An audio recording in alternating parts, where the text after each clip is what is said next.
Everyone,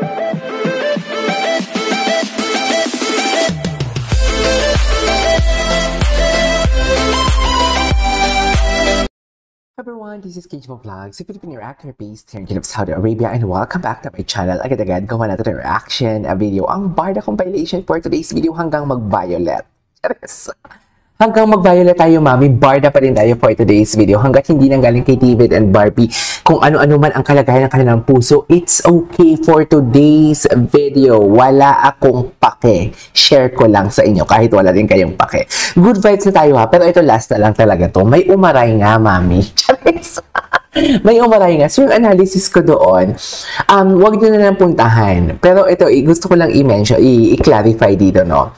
Unang-una, I never ever mentioned any names here sa aking channel. Siguro na mention ko si Sir Pikwa. Tama ba? Si Sir Pikwa yung na-mention ko before kasi nababasa ko minsan sa mga comments and everything na ganito about kay Sir Pikwa na mga binablog niya and everything. So basically, yun lang kasi si Sir Pikwa. Pero yung mga ibang content creator na sinasabi ninyo, I never ever mentioned their name. Pero umaaray sila, mami. Because maybe they were expecting or they are expecting na, what do you call this, na after na ilabas nila ang kanilang mga chikading chuchu, is titigil na tayo sa pagbablog. Which is, hindi talaga yun mangyayari, mami. Charis. Hindi yun mangyayari, mami. Umaray talaga siya, mami. Uy, thank you so much, ha. Thank you so much. Na-curious ang mga followers mo na hindi naman ako kilala. Tapos pinuntahan talaga ang channel ko. Maraming salamat for that. Uy, engagement din yan, ha. Yan yung sinasabi ko na bad or good or bad publicity is still a publicity for today's video. Thank you so much for that. Kaya nga hindi kita binibigyan talaga ng platform or I mean hindi kita binibigyan hindi ako nag-name names, lalo na yung pangalan mo because I don't want to associate with you. Just, parang gusto kitang aasarin at naarasap ka nga talaga kasi nga pinost mo talaga ako at nag-effort ka talaga, girl. Diba? Nag-effort ka talaga. Hindi pong pinalandakan niya talaga doon yung mga maling nasabi ko. Hindi naman mali. It's just that I don't know kung naalala ninyo pero palagi ko ditong sinasabi na nagkakamali talaga ako sa mga pronouns. Alam mo yon. Tapos sabi mo, dawi ako, para akong doktor pag mag-isip na maraming pumapasok sa utak ko na may sariling utak yung bibig ko din as well. Yung tipong alam mo yung iba ang gusto sabihin ng utak ko pero iba din yung nawalabas sa bibig ko. Unang-una yung mga pronouns and everything. So kahapon ata, hin-highlight nilang isang pagkakamali ko doon na parang nasabi ko talaga doon na parang lola ni David. Pero dapat lola ni Alex yon for today's video. Pero ang na-mention ko is lola ni David. Di ba minsan kung napapansin ninyo, girlfriend ni Barbie, gumaganon ako. Kasi nagsa-stutter ako eh. Pero syempre hindi nila alam kung anong ibig sabihin ng stuttering. Di ba? Hindi nila alam yan. Uy, pero maraming salamat. Maraming salamat. Na-curious, dagdag engagement din yun ha, sa totoo lang. Tapos ang chika pa talaga nila. May mga nag-comment talaga na, well, tapos eto pa, dahil dun sa pagkakamali na yon, yung lola ni David, na dapat lola ni Alex. Kasi nga diba, minsan, sa dami mang gusto mong sabihin, nagra-rumble talaga. Kaya nga minsan sinasabi ko din na paulit-ulit din ako nagsasabi. Kasi parang alam mo yung, ang dami talagang gustong lumabas sa bibig ko. Tapos sabi pa ng isang commenter, may nag-comment doon na, okay, G, akala ko ba mahalaga sa yung credibility? Wala ka pala. Ang pagkakamali ko doon, it has nothing to do with the credibility. Okay, it has nothing to do. Palibhasa kayo, ang comprehension, bobo nga. Charis! Ang comprehension kasi ninyo, ang hihina. Charis! O sa bagay, what do you expect sa mga obob? Sa mga bobonik? Diba? Ano ina-expect mo doon? Diba? Diyos ko, ayoko na lang magsalita. Pero good news. O yan, mga ganyan-ganyan. Nagkakamali ako yan. Good vibes na lang tayo for today's video. Minsan nadudulas, minsan nagkakamali. Siyempre matalino ako. Yan, dami pumapasok sa utak ko na hindi na kaya ng oras ko at daldal ko.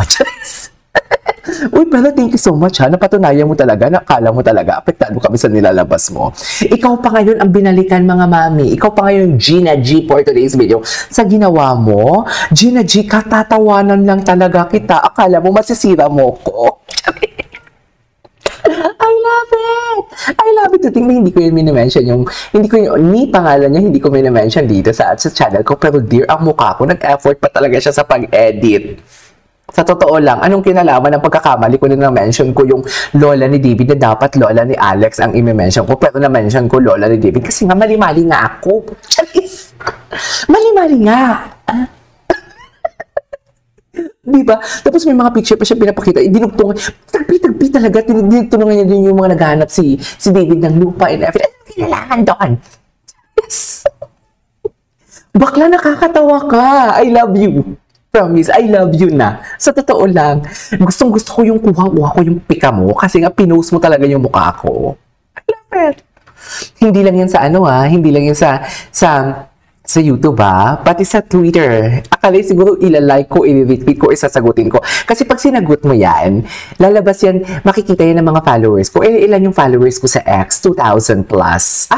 4,000 plus? If I'm not mistaken, sa Instagram lang pala yung 2,000. 4,000 plus. So, tapos mako-curious yung mga followers ko, i-check yung account niya, madadagdagan ko yan siya ng engagement, tapos yung algorithm, lalabas at lalabas, kahit hindi siya pinapollow, i-recommend ang kanyang mga tweets. Hindi siguro, hindi ka napapansinin. Dear, ayaw kong bibigyan kita ng kakaparanggot na alikabok sa pangalan ko or sa mga followers ko. Noon ka, hindi yan lalabas, hindi yan for today's video. Anyways, ang sabi ko nga kahapon, tinanong ko sa inyo, pero maraming salamat, no? Tinanong ko sa inyo kung may girlfriend ba si David na manggaling mismo sa salita niya, so support pa din kayo. And I'm really, really happy kasi ang dami din pala na, akala ko kasi, most of my followers, ito assumption na naman tayo, most of my followers are, pinapollow lang si David and Barbie for the sake na they supported MKay, pero hindi din kasi talaga mawawala yan sa, diba? Ganyan yung sinasabi ko, palundag-lundag ako magsalita sa sobrang dami ng pumapasok sa utak ko.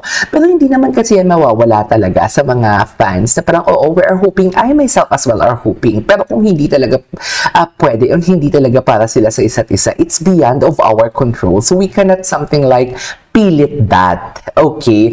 Pero, ito din yung sinasabi ko sa inyo. Itong mga lumalabas na mga chika, huwag niyo din ipilit sa amin. Nagagalit kayo kasi patuloy pa din kaming barda. Kasi akala niyo masisira niyo si David or masisira niyo si Barbie or masisira niyo yung mga content creator ng barda or even the barda fandom itself. Akala niyo masisira niyo sa mga nilalabas niyo. Hindi. Because we supported them both. May girlfriend man or wala, we supported them. We love them. And thank you so much sa mga nag-comment kahapon na naman support pa din namin si Barbie and David kahit may mga kanya-kanya na and everything. Alam mo, may mga ilalabas daw sila ng mga chikading, may mga ilalabas sila ng mga pictures and everything. May nag-tip sa akin kahapon, ka-message ko siya kagabi. May naglalabas, pero ang sabi ko nga, no, we cannot entertain them. We cannot entertain them. Wag na natin silang i-challenge na ipakita. Kasi lalabas din naman yan eh. Lalabas din naman yan eh. Kapag challenge mo yan sila na ipapakita, syempre, slap na naman yan sa ating mga content creator. Diba? Slap na naman yan. Kaya, nananawagan ako, Madam Inertia, Sir Pikwa, huwag na natin pansinin yan. Ako, clarify ko lang yung linabas nilang pag-expose sa akin na may nasabi ako doon na parang nagsastutter, ako, di ba? Kasi ang daming gusto kong sabihin eh. Gumaganon ako, di ba? May mga feelers. And, so, na-mention ko ata yung lola ni Alex, lola ni David, na instead of lola ni Alex, na which is yun yung topic natin kahapon, palibasa wala kayong comprehension. Charis! Mahina ang comprehension ninyo, or sadyang wala lang talaga. Charis! Dear, masaya kami, hindi kami affected. Totoo lang. Ang effort niyo, hindi kami affected for today's video. Hindi nyo kami mapapatigil sa kilig for today's video. Ang sarap lang mga asal. Lalo na ko affected. Ayun, affected sila kasi naglabas talaga sila ng mukha ko talaga at nag-effort talaga sila na pinagtagpi-tagpi and everything. I love it. Pasikatin nyo ako. Gusto ko yan for today's video. Bigyan nyo ako ng engagement. Negative or positive, bigyan nyo ako ng engagement. Wala na yan sa pinagdaanan ko sa buhay. Charis! Dear, sinasabi ko sa'yo yung lumabas yung issue about Clarice and Dustin, na pinagtanggol ko si Dustin or nagbigay ako ng analysis ko doon. Dear, mga verified pa na mga users sa X, malalaking channel, 100,000 of followers sa X for today's video. Ang tumira sa akin, ilang retweets yon? 300 plus 400 plus tweets. Retweets ang nakuha ko.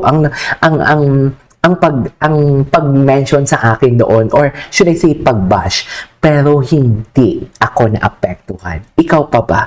With 112 followers? Charis! Alikabok. Charis! Alikabok.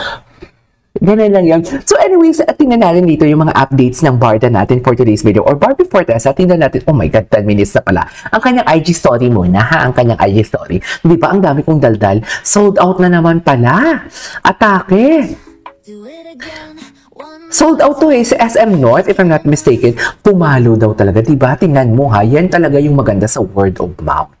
Yan yung chinichika ko din. Bakit natin kinokontrol? Bakit naman kasi KJ, pinapakialaman mo yung content na may content? Kasi nga, powerful talaga ang word of mouth. Powerful talaga ang word of mouth. Ang manifesting, powerful talaga siya. O di ba dahil sa word of mouth, promote ng promote, and then marami din mga good feedbacks and everything. Sa second week pa talaga pumalo, which is ang mga normal talaga na mga pelikula, pumapalo yan sa first 3 days nila. Pero according sa article na nabasa ko, pumalo daw talaga sa second week talaga ang P77. Congrats Barbie for Tessa for that, right? Love it! Maasap ka. This is KJ Vlogs. See you on my next vlog. Bye!